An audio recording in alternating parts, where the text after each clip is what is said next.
你们有没有发现《藏海传》几乎没有一个无厘头的镜头？我们都知道它很严格的按照落地古装来做的，甚至导演也提出了他们规避了一些，比如说明朝之后才会出现的成语啊。他这个剧里面真的没有突然出现一些现代的那种梗啊，甚至他们演员在表演的时候说发出了一声耶都要阻止，就是不能出现这个耶字，让这个剧真的非常的有古韵。然后它的故事呢又是一个非常惊险刺激的故事，哎，我真的觉得这种用落地古装的严谨态度制作精彩绝伦的情节的这种组合挺有。但我也不是说不喜欢轻喜剧的那种啊，我一直觉得轻喜剧是一个古装的创新点，但是问题在于轻喜古装已经出现了大概快10年了，我真的没有看到过它的进步所在，就是它在戏剧艺术上没有一个真正的进步，就真的它就像一个作弊的道具一样，在它本来就稀松平常的剧本上插一个，然后掩盖它的人物弧光或者剧情的不足。今天在外边看剧真的还蛮感动的，就肖战从头到尾的表演都非常的稳重，就是他的演技其实是很正经的，不正经的是我们观众，是我们观众的脑子很郑重的从头到尾，所以非常的有古韵，太妙了。二刷《藏海传》，我发现在他的权谋背后，完全是一场大型的职场生存攻略。当藏海作为一个民间风水先生，主动来承担太后下葬的事情，完成接近平津侯的第一步，他靠的可不只是堪舆的本事，他的成功就在于知道领导想要什么，能揣度出领导下发任务背后的真实目的，这才是职场向上管理的根本。皇帝作为京城最大的领导大 boss， 他下发的任务听起来很简单，太后去世需要下葬，但皇帝的生母李贵太妃已经和先帝合葬了，是维持原状，还是把李贵太妃棺椁迁出来让帝后合葬？太后是皇帝的嫡母，代表的是宗族礼法，而生母李贵太妃代表的是孝道，民心所向。但这只是问题的表面，皇帝真正在意的并不是选宗族礼法还是选民心所向，皇帝最在乎的是自己的皇权。这个问题背后，皇帝真正的心结是不想让太后的亲儿子临淄王借由太后下葬一事回京起事，但如果不合礼法，就给了临淄王借题发挥的把柄。古代起兵最在乎的就是师出有名，孔子在《论语子路》里就说，名不正则言不顺，言不顺则事不成。所以皇帝一定要把下葬这个事办得名正言顺，既不让临淄王回京，自己又不能落下不孝的名声。平津侯作为朝廷高管，千年老狐狸，一下子就看透了事情的本质，就是朝臣的两派争论根本不重要，皇上想怎么解决才重要。太后下葬这事儿各有各的看法，但除了皇上，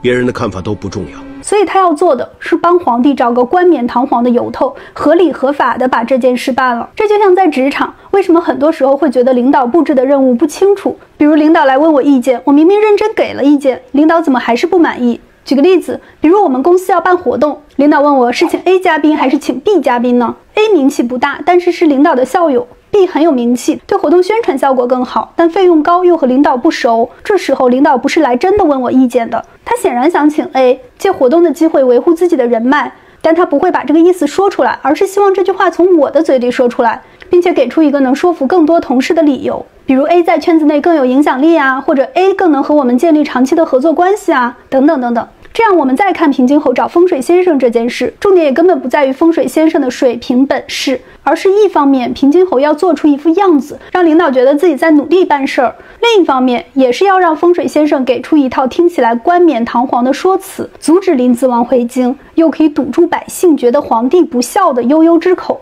藏海就是深谙职场的这种潜规则，所以哪怕他编的那套李贵妃托梦说大家都知道是假的，但他却切中了所有高层都知道的上位者的心思。李贵太妃托梦于我，她说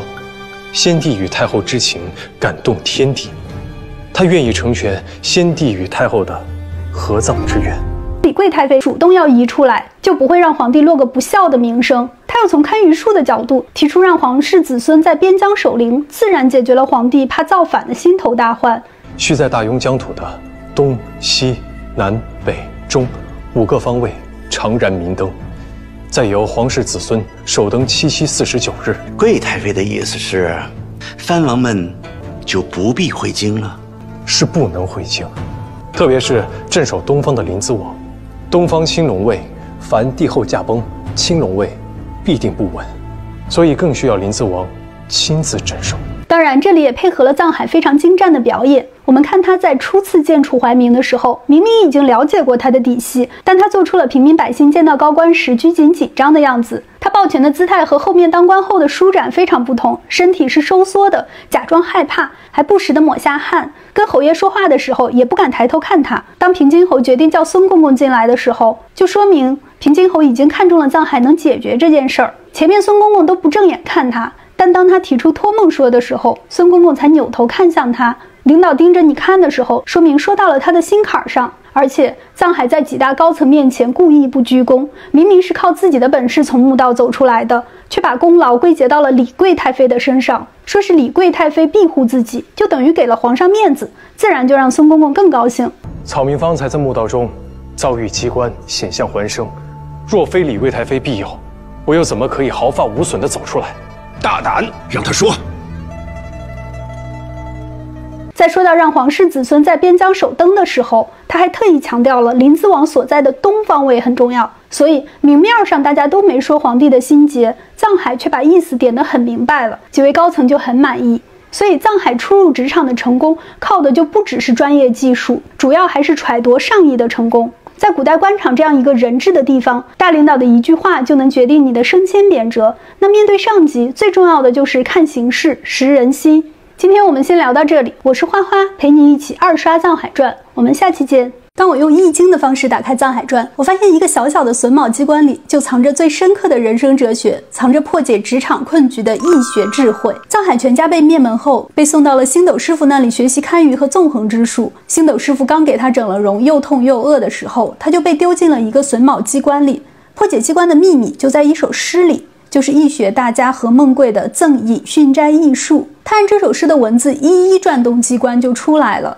这首诗大有玄机，它的首句是万有资该隐混蒙。万有是万物，资该比喻万物生长的根基，也就是说世间万物都在混沌中隐含有生机。这句话也就预示了后面面具人决定让藏海回京的时候，是太后刚刚驾崩，朝野哀痛的时候。太后驾崩必然带动京城权力结构的变化，有人会想趁机搞事，挑拨皇室内的关系，有人想趁机升迁，也有人想借题发挥，趁机除掉别人。万物混沌的时候，正是藏海的生机所在，也就是把藏海安插进京城的好时机。我们的现实生活也是这样，职场晋升或人生转折的机会，很多时候并不在局势稳定清晰的时候出现，反而会出现在一切形势不明朗的时候。比如之前我在一个公司的部门工作了2年，能力没怎么得到发挥，领导也不是很看重我。但突然我们部门要和另一个部门合并，大家人心惶惶，害怕因此被裁。但合并后出现了一个新职位，非常需要我的学历背景，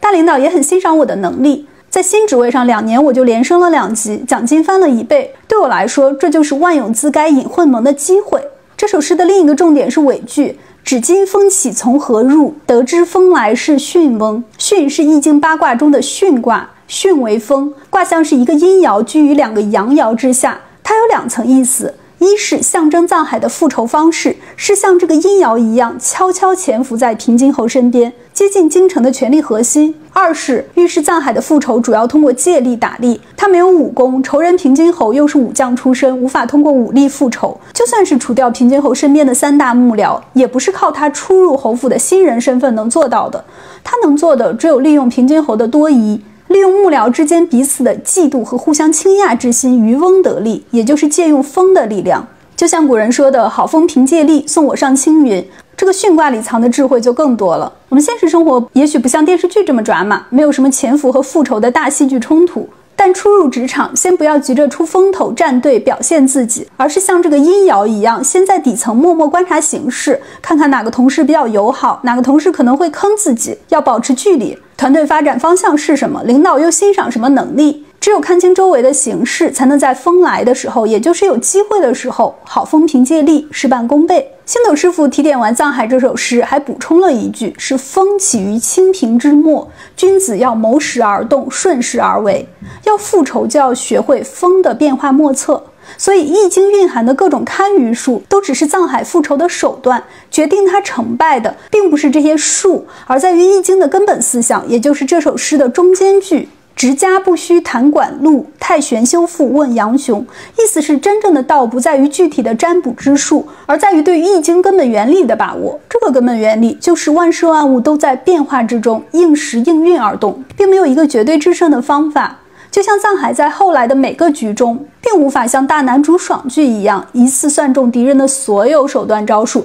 只能随机应变。他也常常陷入险境，却能置之死地而后生。关键就在于在变化中寻找生机，这个生机就是风起于清平之末。清平是水上微小的青色浮萍，任何事物的发生都会有细微的先兆。藏海要复仇，就要在大风来之前先发现清平上的动静，窥得先机，占据优势。比如我们公司部门要合并了，在正式通知之前也会先有一些动向，例如我这个部门的领导开始消极怠工了，或者原本重要的项目领导不过问细节了，或者某个项目经费拨不下来了。这时候如果同事都在蠢蠢欲动，想跳槽或者进入新部门，你还在埋头慢慢做一些旧的事情，可能就会错失一些机会。越看细节就越觉得《藏海传》包罗万象，值得细品。我觉得复仇还真不是最重要的，重要的是在复仇的过程中，我们也跟着藏海品味了一遍人生，学到了中国老祖宗的生存智慧。我是花花，别忘了点点关注哦，下期我们继续聊。